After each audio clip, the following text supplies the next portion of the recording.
Go watch the budget workshops, go watch the recommended budget, and help us cut the budget $25 million. Following presentation of the proposed $1.2 billion budget, St. Johns County Commissioner Christian Whitehurst asked the public to help identify areas to cut. Liz Ryan has more. Without finding a way to cut $25 million, the millage rate will be the same as last year. If cuts can be found, there could be a rollback. He says finding places to cut is a tall order. We have hundreds of millions of dollars of capital improvement needs that are unfunded. We have the sheriff coming to us asking for an increase in pay for his sheriff's deputies. We have the fire chief coming to us asking for an increase in pay for his firefighters. We have roads to build, drainage projects to build, and utilities to build. They will be taking a deeper dive into some aspects of the budget.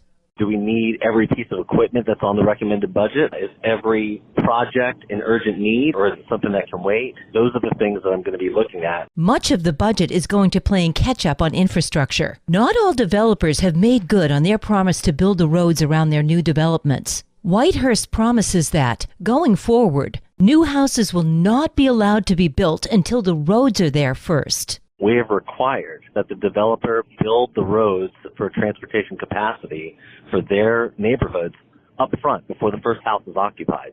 And if every project would have done that over the past few decades, we would not face the challenges that we're facing right now. The final budget and the millage rate, meaning how much you'll pay in property taxes, won't be finalized until September. Tomorrow we'll hear public comment from the budget meeting. For St. Augustine's Local Morning News, I'm Liz Ryan. This local news is a service of your hometown Toyota dealer, Beaver Toyota, US 1 St. Augustine, here to wow you.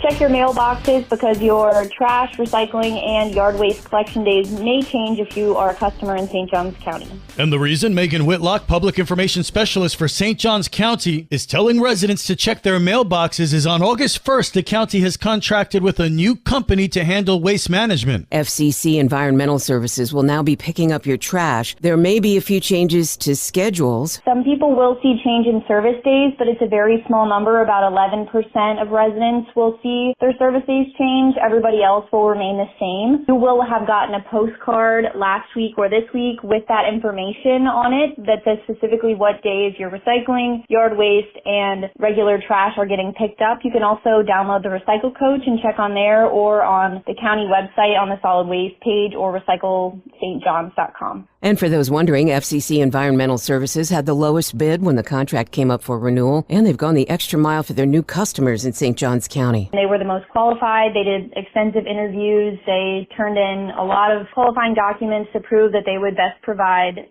services to the county. They did hire a lot of drivers from Republic and Waste Management. That was also a big concern for people, so you may actually be seeing your old drivers still coming around to help pick up your trash.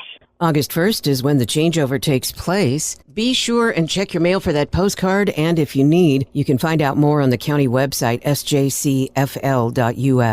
For St. Augustine's Local Morning News, I'm Roxanne Stewart.